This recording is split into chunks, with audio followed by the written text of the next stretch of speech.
Hi, and welcome to Faculty Focus, a podcast supporting the clinical education community in Leicester. We bring you Educator CPD, showcase new initiatives, and shine a light on some of the faculty behind it all. In this episode, Hussein and I discuss role models and related subjects. Role modelling is known about in medical education, but difficult to define and implement. It is often left to the hidden curriculum where learners look to mimic actions and behaviours. Hussein struggles to recall specific role models from his training, but points out how the term role model can be conflated with mentor or supervisor, and distinguishes the role between a role model and a behavioural one. We link to social learning and the process of socialisation or professionalisation of medical students into doctors and development of self-identity. What is the influence of role modelling on diversity and representation, and is assimilation into the profession in tension with this? We hope you leave today reflecting on behaviours of you and those around you, and the impact of role modelling on your career. I've got a new setup today, so hopefully it all works. What have you been up to? Oh, sitting down, standing up.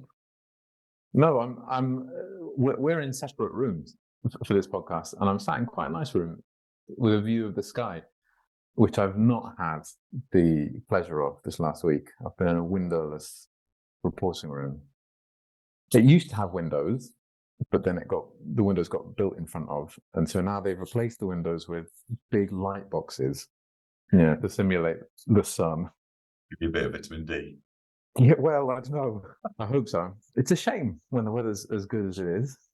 These are the sacrifices we make for. Any new interesting slides? Every slide is as interesting as the last. It's like a painting, isn't it? Almost. You should get them printed up, put them on your walls at home. Well, in the Royal College of Pathologists, the new one, the bathrooms have printed histology behind the toilets, which is great. It is nice. Interestingly, in the ST1 recruitment process, one of the stations is to look at a painting, like an art painting, and to describe it. To sort of just get your technical terms. Yeah, the process of it's the same, I guess, throughout medical school when they tell you it's a skill to describe something over the phone to someone else who isn't there seeing the same thing as you. Yeah, it's challenging. Oh, great! Yeah, that's it's got me thinking actually. Yeah, something I could incorporate somehow into some teaching somewhere. I'll love that one. Thanks very much. Good idea. I've just been like you say, weather's been good. Barbecue's out, trying different recipes on the smoker. Just trying to do all that sort of stuff. Got a big barbecue coming up in a month's time, so going to try and impress some people. So the smoking of meats is quite an elaborate art, I think. Like, do you have the temperature probes in the the meat? And I got a couple of those. Yeah, I got one of those wireless ones for my birthday last year. So very keen to sort of get that one out again. But I got a couple of other ones. So yeah, you got to get the temperature right. It's pretty forgiving, to be fair. I hope. So if it doesn't quite work, you can always stick it in the oven at a low temperature for a bit. But the smoke flavor's on at least. So I just admitted that on a podcast. What have you been smoking? I'm going to be using cherry wood. I used apple wood last year. So far, I've just done ribs. I've got a big shoulder report to do in a few weeks, and then I just want to try some other stuff, but maybe some fish. And interestingly, cheese. You can do a cold smoke with the harder cheeses. You can infuse them with a bit of smoky flavour. So I'll give that a go. Maybe on a cooler day. They tend to melt through the grill otherwise. So. Cool. Oh, beautiful. I'm pretty hungry now. Shall we just hit pause and? Well, yeah, let's get into it. Some food. Yeah. So whilst our stomachs are rumbling, we're going to talk a little bit about role models. Role modelling is something that's used a lot in society, really, but also within education, specifically within medical education. So we're going to explore the topic of role modelling and just get into it a little bit deeper, really, talk about some some questions that maybe aren't always asked when we talk about role modeling, and see where it takes us. So I think just before we go into it, I just wanted to know if you had any significant role models in your past, maybe good or bad. I suppose you can have bad role models, but well, whilst you're thinking about it, mine is I think it was my educational supervisor really when I was coming through training. It's yeah, she was very, reflective, willing to explore different ideas, advocated when necessary for me, was very respected amongst her colleagues. So yeah, so that's kind of one of the more significant role models for the last 10 years for me. How about yourself? I was thinking about it, and to continue on the theme of me sabotaging everything, I can't pin down, one person who, demonstrated all the skills and behaviors that have stayed with me. Certainly, when I was thinking about histopathology, I went on taster days, and there was a consultant who, inspire is probably too big a word, but that I saw in him traits that reflected something of what I wanted to be like when I grew up. But I'd struggle to pin down one person and say, yes, this is my role model, particularly professionally. I mean, of course, in other ways, family members, but yeah, I've struggled. Negative role models, I can certainly think of people who, throughout medical school, throughout training, I've seen the way they go about things or interact with people and thought, yeah, that's something that I want to avoid. Perhaps they stay with you more because it's quite jarring when you come across an experience like that. I don't know. It's a tough one. I'd have to think about it a bit more. I'm intrigued with with the person you mentioned as a role model. That was you said educational supervisor, so someone who was assigned to you, and yeah, it was. Yeah, I suppose it's quite lucky in that respect. Obviously, it's in a sort of senior position compared to me, but yeah, just assigned at the beginning of specialist training. Well, one of the things with role modeling is it's quite difficult to define, I think, and it's quite difficult to pin down. And one of the things that often gets distinguished between is role models and mentors. As you can tell, I'm feeling in a challenging mood today. I don't know if someone is assigned to you in a supervisor role, can they be a role model, or are they always a mentor, or can they be both? Is there a difference? Yeah, I mean, there's concepts like coaching that come in as well. Mentoring, coach, mentoring also one of those terms that can mean lots of different things to different people. Yeah, I think they were in a position of a mentor, or it's a supervisory relationship, isn't it? Yeah. But there were elements of their behavior or their attitudes that I felt were things I would like to emulate or build on, really. But it's interesting, you mentioned in an earlier conversation you've done sort of role modeling was a big part of your master's in education. Yeah. And you were talking about some distinctions in the definitions, but also, whether we conflate different things within that title of role model. Yeah, I just wondered if you had a way of sort of summing some of that up, or sort of taking us through some of those elements. It's tough. Yeah, I mean, I should preface it by saying I'm in no way an authority on this. Maybe one day, but yeah, it was part of my master's project, was looking at role modeling, in particular in minority ethnic undergraduate students. So a deep dive into role modeling, if you will. And yeah, it's difficult. So, just to pull up a couple of examples of the problem, the definitions in a lot of the papers. So one of the big ones, the big systematic reviews, says that a role model is a faculty member who demonstrates clinical skills, models and articulates expert thought processes, and manifests positive professional characteristics. Which, when you break it down, what's that saying? That's saying that it has to be a faculty member. So it has to be someone who's in a position of authority. They have to demonstrate positive professional characteristics, so it kind of negates any negative traits. And it talks about articulating expert thought. So it suggests that it's an active process there, that the role model is somehow, aware that they're a role model and consciously demonstrating thought and processes that others can emulate. And then you have definitions that are much more, vague, and just say someone who, in the performance of a role, is taken as an example by others. So we're kind of struggling to define this concept.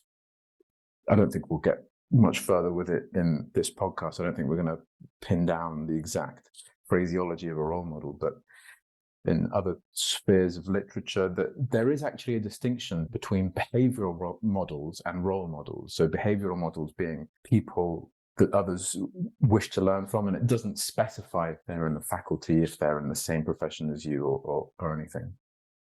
Whereas a role model, fundamentally, you would identify a role model on the basis of social comparison. So you're actively seeking someone who compares to you in some way. It could be anyone who demonstrates skill you want to emulate. Yeah. And really, it's about self-reflection. You're seeing an ideal version of yourself reflected back at you from someone. And I quite like that, because that kind of takes the definition away from the role model being this kind of perfect individual who demonstrates perfect traits that you just want to be like. And in fact, it's much more about you as an individual and the person that you want to be, the way that you want to fit into a team, and really seeing the people around you, seeing the positive traits that you want to incorporate, and also seeing the negative things that you want to avoid.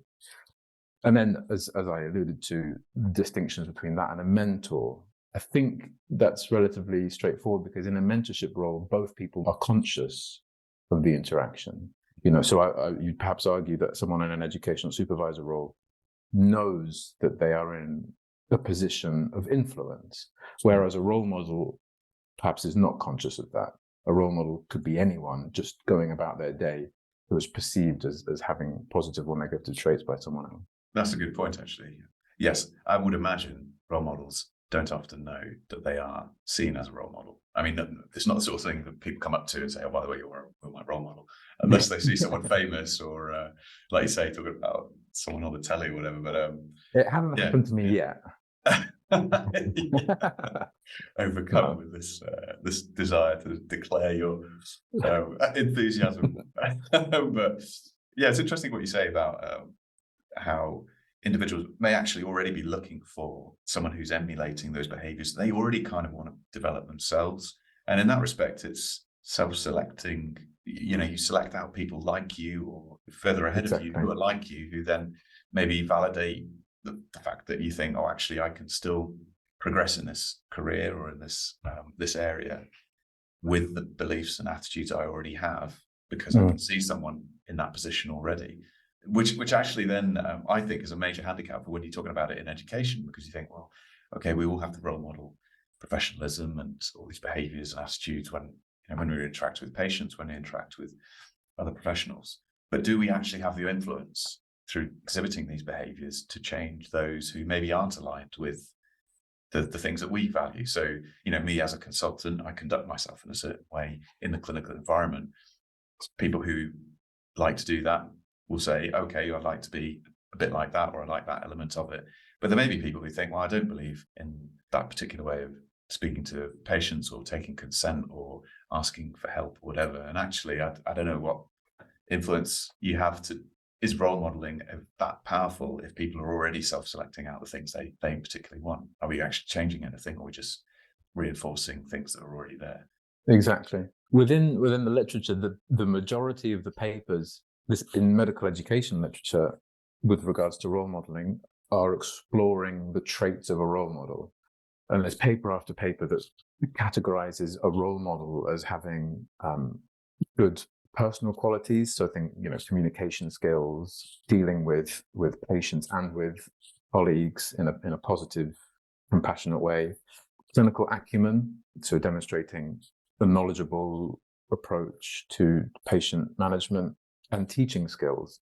And actually, when you take a step back, it doesn't really mean anything. You're just describing a good person who is good at their job, and who wouldn't want to emulate that. So if you already want to be a good clinician, then actually that research doesn't tell us much. You know, a good clinician wants to be like other good clinicians, and I think it kind of avoids the intricacies behind it, which is about self-identity and how we fit into a community. And as you rightly say, if those characteristics are already so self-selecting, then does role modeling serve much of a purpose other than confirming that good doctors want to be good doctors? I think it does, and we'll get onto it later, I imagine. But it's a really interesting thing. I think the power of role modeling lies in other places. Clearly, a really complex part of learning and developing as an individual, isn't it? I mean, it all comes out of the sort of social learning from people around you, and not explicit. You know, when we talk about teaching and learning, we often talk about it in the content of how to be a good doctor. What's the knowledge, what are the skills involved in doing a procedure or taking a history or coming up with a management plan. But this part of it is much more interacting with people around you. It's quite hidden in some respects. It's that hidden element of the curriculum.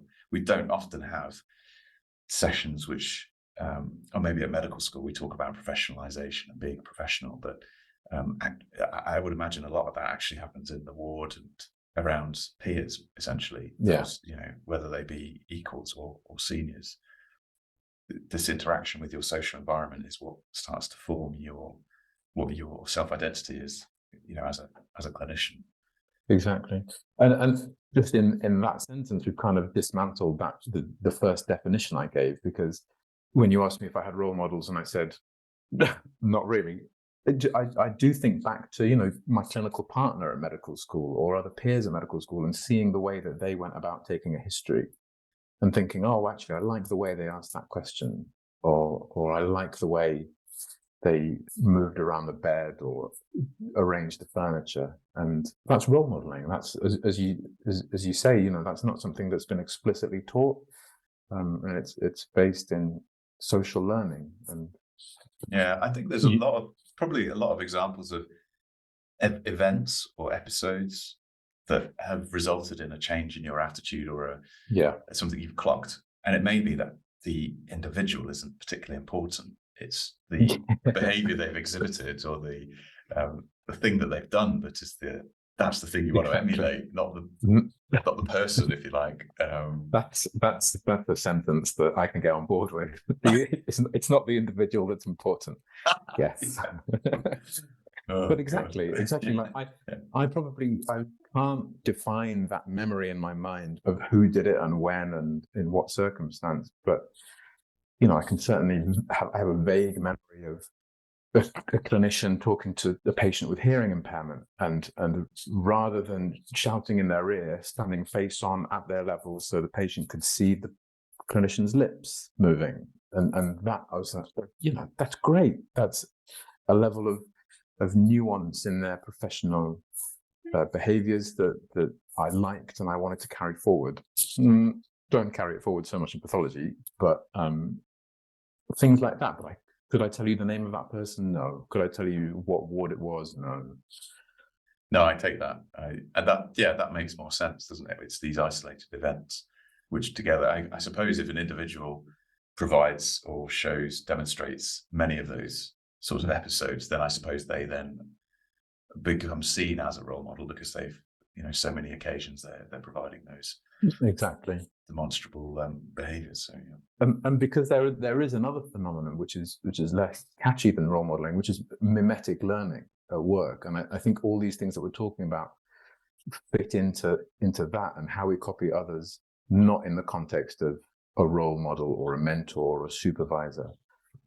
There's not that as much research on mimetic learning, certainly not in clinical education, but I think that sort of sees it from the perspective of the learner rather than from the perspective of these authoritative figures demonstrating perfect characteristics. And I find that captures a lot of these themes. But I think the social learning theory is something that's come out of, you know, Vygotsky's social development theory, and there's work on situated learning, and that essentially, if you want to read more about those elements, there's certainly links we can put into the podcast notes to give you a little bit more around what is social learning, because it can be one of those things difficult to describe, but role modeling really does feature quite strongly in that. The paper you mentioned, is that the BME guide? Yeah. So we'll put the link to that in our notes as well. So, and it's interesting. And what's also comforting to some degree is the fact that the BME guide itself is, leaves it quite open-ended at the end. And this is a fairly comprehensive review of, doctor role modeling in medical education. And even they, despite reviewing all the evidence, that systematic review, find it quite difficult to nail down and sort of point to specific examples about how we can use this in medical education. So we'll stick those in the show notes. I've got a question though. We've often seen role models as being someone senior, but have you ever seen sort of a more junior person? Again, I'd struggle to pinpoint exact memories. I'm starting to worry actually that I've blocked out a lot of my memories from medical school and F1 and F2. But yeah, I can think of definitely peers throughout, surgical jobs, for example, not only with patient interaction, but with the way that peers would deal with the interdisciplinary team, with the surgeons, for example, with the MDT, and think that's the way to do it. I like the way that they're calmly dealing with a situation which could become tense. Also, not just other doctors, but and this is something that occasionally pops up in the literature, but how medical students are influenced by members of the nursing profession, particularly in relation to dealing in an empathetic way with patients and families. And I certainly remember A&E jobs where I'd see the way that, the sister in charge would deal with potentially difficult situations and think, wow, how I'm going to have to try to do some of that next time, failing miserably, but still having that as a, high stressed, high pressure environments, dealing with situations in an empathetic and caring way. Yes, because you don't often, as a doctor, you don't have those prolonged periods with patients on wards. You're moving between different wards, you're doing your ward rounds, you're running off to other parts of the hospital. So maybe there's a role for that. Nursing as a career has stuff to offer because it allows for longer time periods with patients to build those relationships. And so, it's really powerful when you can see that the product of that, individuals within nursing seem to have a better way with patients, certainly than I did. And you're right, you take those little episodes, you think, I've got to see if I can incorporate that into what I do. So that's interesting. Yes, between professions. And that actually touches on another point, which is the sort of transient and fleeting interactions that we have mean that, you're on a, let's say, F1 job, you're on a ward for 4 months. Medical school, you're on a rotation for, a matter of weeks. Actually, the people who become identified as role models, because the period of interaction is so short, are the ones who are the most visible, the most sort of socially visible. So I just mentioned the sister in charge, and I can think back and see them stood in the most visible location in A&E with a personality that made them visible. But of course, if you only have transient, fleeting interactions with people, there will be countless others around who are no doubt demonstrating skills and behaviors that are equally, I'm going to make up a word here, emulatable. Nice word. Yeah. But you go, you just won't come into contact with, so we're always drawn to the consultant in the clinic. We're always drawn to the senior reds leading the ward round because they're the socially visible ones. But role models will be overlooked in other places, which is why that I think that sometimes the concept of a role model is unhelpful, because we're just pointing out people who are already visible. Yeah, absolutely. When we sort of spoke about this before, one of the things that we mentioned was that there's a power dynamic often because there's a sort of hierarchy. And so that's why maybe we don't remember as many episodes of when someone more junior to us comes across as a role model. But there's certainly events that you think that make us think, actually, that's a behavior I'd like to emulate. But we don't see them put them in that category as role model.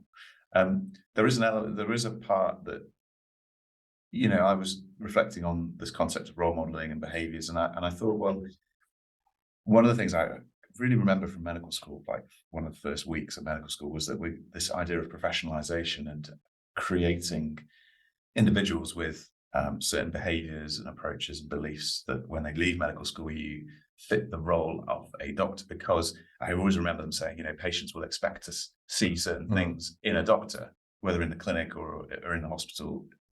And it always stuck with me. And then, as it come into the later parts of my training, I was thinking, well, there are a mixture of behaviors. There's so many different behaviors, attitudes, ways of looking at things, that this idea of professionalization is in tension with, diversity and divergent sort of behavior. It's not divergent in a way that's disruptive, but there are a range of different behaviors which are okay, but maybe they don't fit that, 20 years ago when I was at med school, don't fit the idea of what a doctor should be. A lot changes over that time period. And it made me think, well, it's a balance, isn't it? You need to professionalize someone to exhibit a certain set of behaviors, but also allow for those different bits to come in. And I wonder whether that's where some of those divergent behaviors, maybe they're seen as problems, or maybe they're not as problematic. I don't know. Exactly.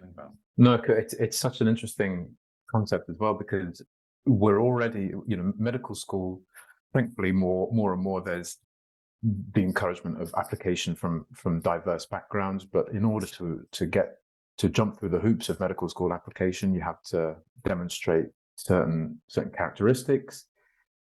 There's an interview process. You have to be affable and friendly and all these sorts of things, which are of course positive. But then you're right, you go through medical school and the people who you encounter, there's a degree of homogenization of the medical population because of what society has determined a doctor should be like. And of course that's important, because a patient has to be able to trust someone who's going to operate on them or put them to sleep in your case, or look at a bit of their bowel in my case. But it is interesting, to what extent do we diminish other divergent behaviors, but what are we losing out on? What are we missing out on? And that, I guess, ties in also to the need for diverse role models because of sort of non-changeable characteristics. So like I said, my project was role modeling minority ethnic students, and you'll often see headlines saying we need diverse role models so that people from diverse communities can feel as though they belong in the profession and that they can progress and succeed within the profession. And of course, that is critically important. Even, not that long ago, when I was at medical school, there weren't that many people who shared the same, characteristics as me. But of course, it's nuanced, because, when you think about negative role models, I can actually think of people who are from the same ethnic background as me, who on paper, they should have ticked all the boxes, but actually, just because we assumed that we had similarities, when you get into it, you actually discover that I didn't like the way they talked to patients, or they would ask me certain things that culturally we didn't have in common. So it's nuanced and complex, and the need for diversity doesn't just stop with the obvious non-changing external characteristics. I think it's much deeper than that.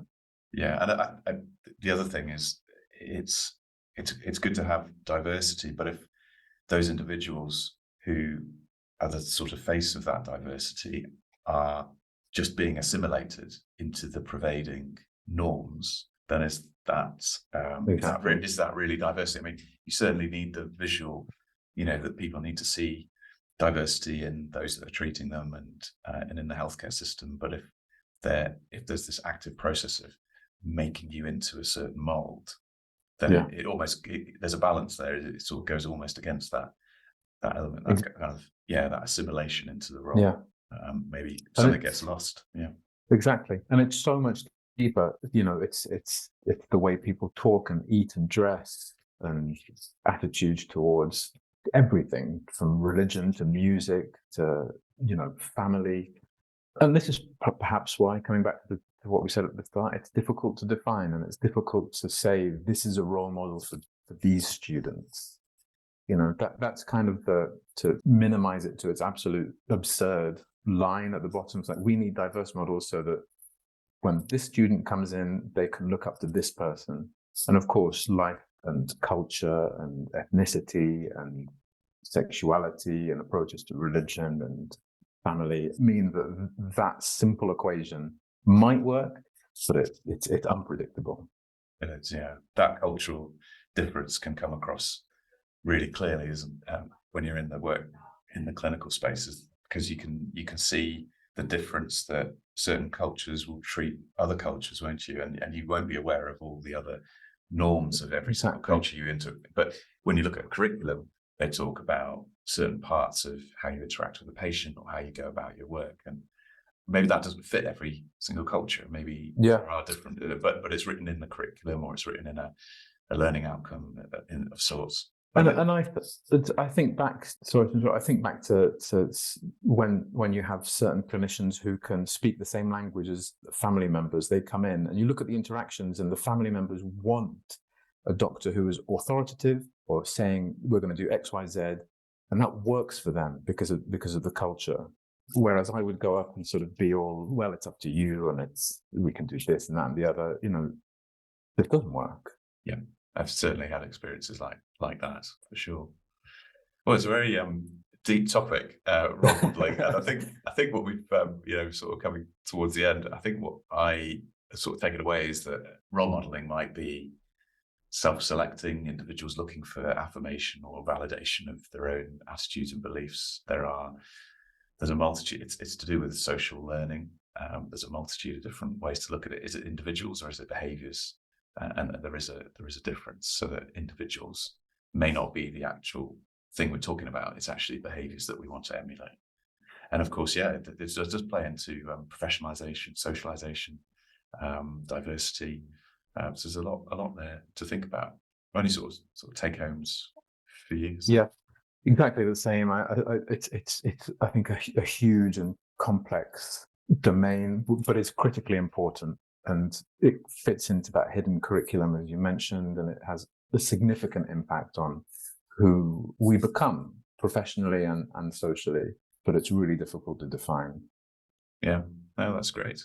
Well, I think we'll stick some of those papers we've discussed into the show notes. Thanks, Sustain, for joining me today and having this conversation about role models. I suspect there may be another podcast, maybe expanding it out into social learning and some sort of social learning theory into practice would be quite good. But that's pretty much it for today. Thanks for joining us, and we'll look forward to having you all back on the next podcast. All the best. Bye.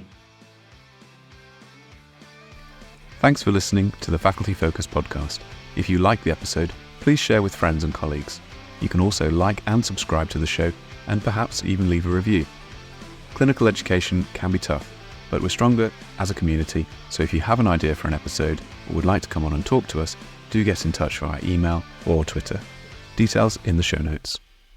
The Faculty Focus Podcast, Community Development Showcase.